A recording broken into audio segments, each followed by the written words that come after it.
time when you really wanted to join a team or be a part of a group because you knew that you were cut out for it? Remember that sense of excitement? You did what you thought was necessary to make it, but in the end, you didn't. Maybe it was because of your ethnicity, your status as a female, or of having a perceived disability, or simply because someone didn't think that you were good enough. Well, remember that new feeling of crushing disappointment?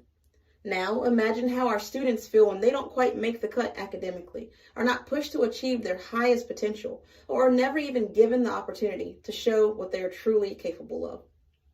Hello, my name is Tavia Gilmore.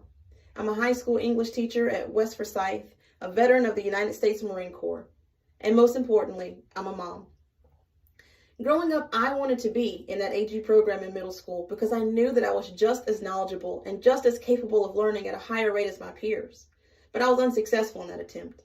It wasn't until high school that my participation in more advanced classes began, and mostly because I advocated for myself. Once I was finally in those courses, one thing was very obvious. I accounted for a very slim number of African American female students. And in 2022, this is still a significant issue, but as an educational leader, I see the situation as an opportunity for change. I chose Mother Teresa as my mentor because she was a servant leader. She once said, "I can do things you cannot, you can do things I cannot, and together we can do great things."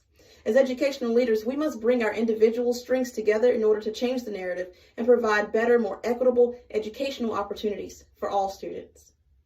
As a classroom leader, I stand in the conviction that all students should have access to and be encouraged to enroll in higher level, more rigorous courses, in particular, exceptional children and minority students.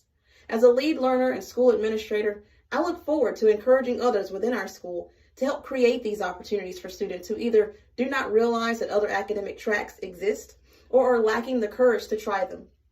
This begins with coaching our leaders to change their paradigms and relinquish deficit thinking that ultimately harms our students and our educational communities as a whole. When the focus is on what students can do or are capable of doing and less on what they're missing, more gains can be achieved. No matter students' background, ethnicity, socioeconomic status, their gender identity, or any other qualifiers, they deserve to have their trusted leaders looking out for their best academic interests and pushing them to greater heights. Well, as delightful as this idea is, it's not our current reality, but instead just that, an idea.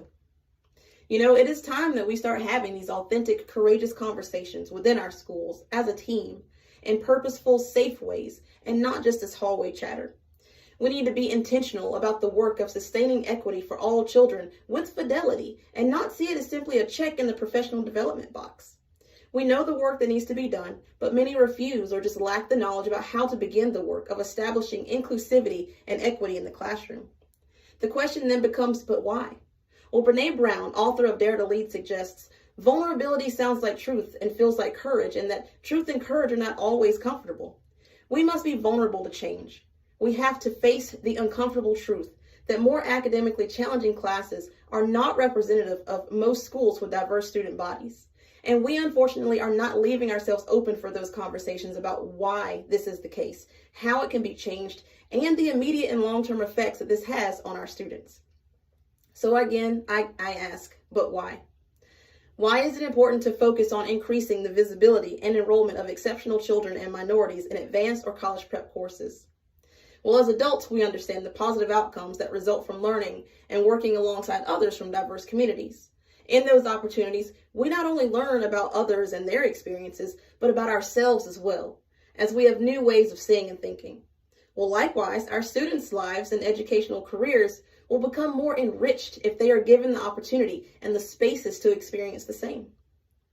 For example, in an advanced class where the topic is social justice, the Second Amendment, or reproductive rights, with demographics as they are now, students find themselves singled out, afraid to share their true feelings for fear of retribution, or feeling as though they have to be the speaker for all in their subgroup.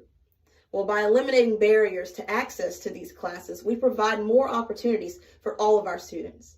And as we focus on developing the whole child, we must also take into consideration what students lose when they are unable to learn from one another. Let me add to this a quick personal reflection. During some walkthroughs and observations, I've witnessed purposeful examples of teaching and learning, from small group analysis to students conducting individual research and leading instruction. I witnessed student collaboration and active implementation of those higher order thinking skills. The major aspect, though, that was missing was diversity.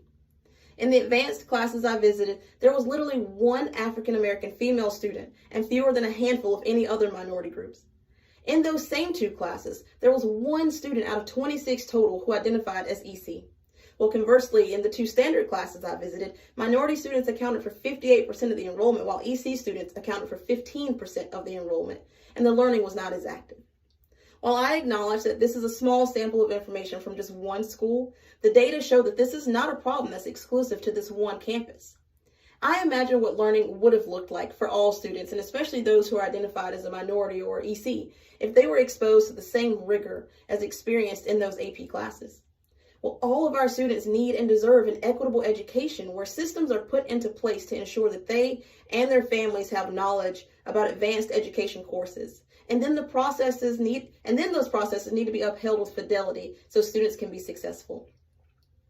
Within my realm as a future administrator, the process for creating this change would be similar at each level of education, from elementary to high school.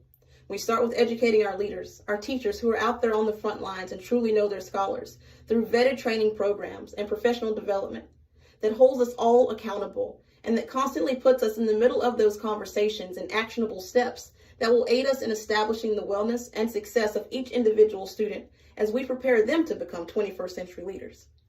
Next, it'll be just as vital to create systems where families are involved in their students' education, making them aware of all the opportunities that exist for their students to challenge themselves in more rigorous courses through a class fair. This event will provide a way for teachers and student services counselors to promote and share information about course offerings, accelerated programs, and information about what each academic track actually entails. Keeping in mind the challenges holding this event after school presents for families and how it perpetuates the cycle that I'm hoping to break, I would also ensure that a video compilation and physical and digital literature are also available.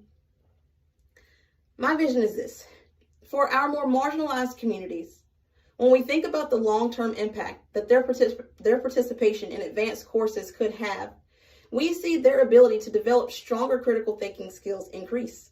We see their self-confidence take flight to new levels, and we see new, more equitable opportunities afforded to them that may not have been otherwise available. In a profession that's known for raising children away from home, no child should only be introduced to new opportunities only because they advocated for themselves. As school leaders, we have to create those opportunities to advocate on the behalf of all students. Saint Mother Teresa, who spent the bulk of her life serving others, remarked, "I alone cannot change the world, but I can cast a stone across the waters to create many ripples." As a school leader, it's my goal to lead alongside a collaborative team of educators who are mindful, inclusive, and purposeful in identifying and encouraging students for advanced course load enrollment. It's my mission to create opportunities where it is safe to have those courageous conversations, to break through barriers that stifle the success of our students and foster an atmosphere where we can create positive ripples with long-term outcomes in the lives of our scholars. As the adage goes, this process is a marathon, not a sprint, but the training has to begin sometime. Thank you so much for your time and attention.